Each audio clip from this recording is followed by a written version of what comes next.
आदिल और निदा के रिश्ते के मुतालिक है। मैं जानती थी सिकंदर, अब तुम ये सिफारिश लेकर आने ही वाले हो, लेकिन एक बात मैं तुम्हें बता दूं, मैं अपना फैसला नहीं बदलने वाली। तो फैसला बदलने को कौन कह रहा है?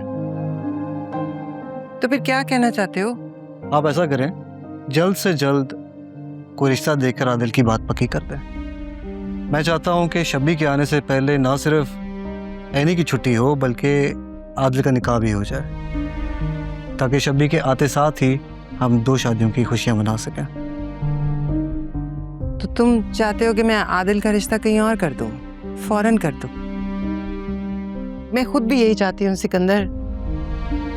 मैं आदिल के लिए लड़की ढूंढने के लिए बिल्कुल तैयार हूँ, लेकिन मैं डरती हूँ ना, आदिल मेरी बात मानेगा या नहीं मानेगा, मैं क्या करूंगी? अब आदिल को मनाना आपका काम है, वो आप कैसे करती हैं, दैट्स योर रिस्पॉन्सिबिलिटी। उसे मेरी बात माननी होगी, बस तुम 2 शादियों की तैयारी करो।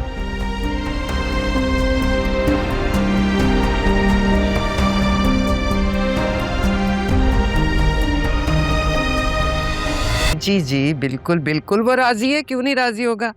और फिर तुम तो जानती हो ना, आजकल के दौर में ऐसी बातें बच्चों की मर्जी के बगैर कहाँ तय होती हैं।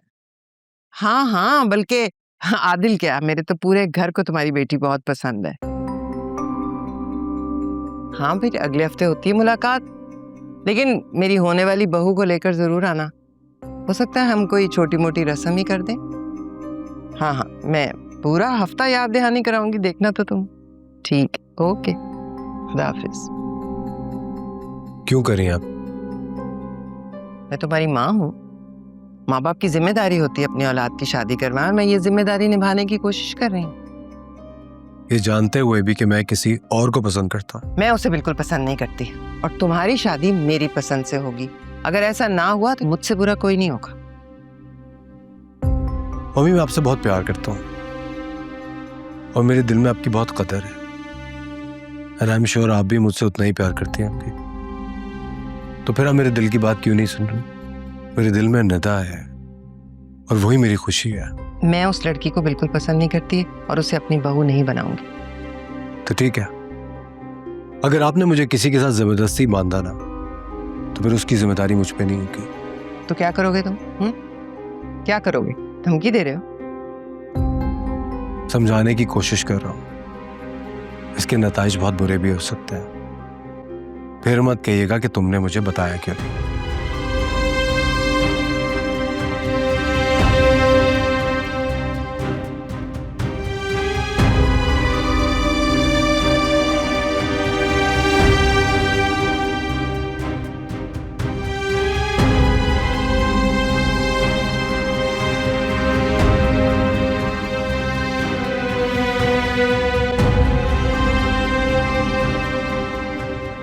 तीन घंटे से ये वीडियो पूरे सोशल मीडिया के ऊपर सर्कुलेट कर रही है। सब जानने वाले मुझे कॉल्स पर कॉल्स कर रहे हैं। मेरे और जावियार के आपस के इख्तिलाफात की खबरें गर्दिश कर रही हैं इंटरनेट के ऊपर, और तुम घोड़े बेचकर सो रहे हो। मुझे वजाहतें नहीं, अमल चाहिए। Get the job bloody well done. अगले 15 मिनट के अंदर मुझे ये वीडियो पूरे इंटरनेट से रिमूव चाहिए। Do you understand? Do you understand? Sikandar, क्या हो गया? किस पर गुस्सा कर रहे हैं आप? ये लो, देखो।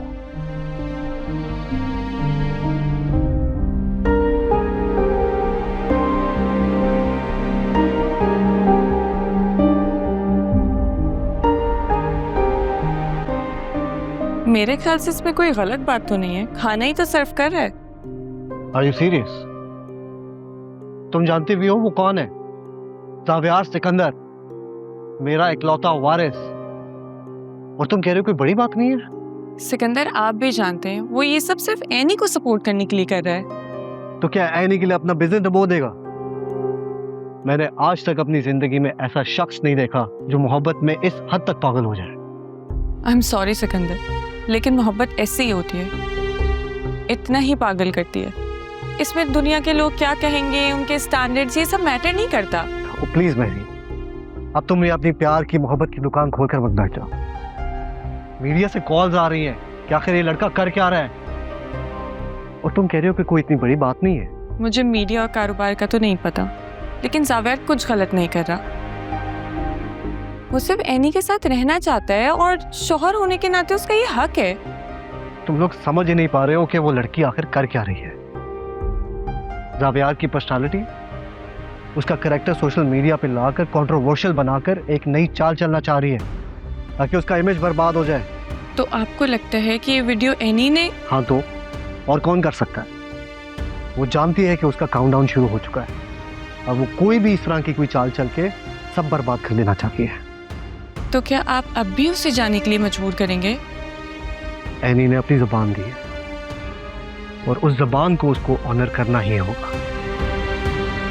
और मेरीन प्लीज, मैं तुम्हें पहले भी बता चुका हूं और अब फिर बता रहा हूं कि अगर तुम एनी की इतनी साइड लेती रही तो उसकी वजह से हमारा रिश्ता कमजोर हो जाएगा।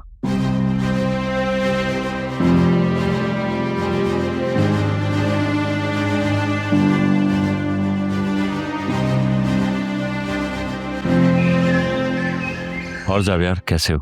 बिल्कुल ठीक, आप बताएं आप कैसे हैं? अल्लाह का शुक्र। अस्सलाम वालेकुम। वालेकुम अस्सलाम। और मेरी बेटी कैसी है? मैं ठीक हूँ, आप बताएं। मेरा क्या है बेटा, पहले भी अच्छा था, आज तो मैं देख लिया तो और अच्छा हो गया। पप्पू आप? मैं तो ठीक ही हूँ, बस टांगों में दर्द रहता है। निदा बेटा, जी तुम अब्बू। सबके लिए चाय का जरा बंदोबस्त करो। शाबाश। जी अब्बू। अच्छा जावियार, मुझे पूछना तो नहीं चाहिए लेकिन फिर भी सुना है आजकल बहुत ऑफिस की छुट्टी हो रही है। बताओ। जी वो एक्चुअली बात यह है कि एक नई जॉब मिल गई है ना मुझे, तो बस इसलिए ब्रेक लिया हुआ ऑफिस से मैंने। जॉब? तो ऑफिस का क्या होगा? मैं बताती हूँ।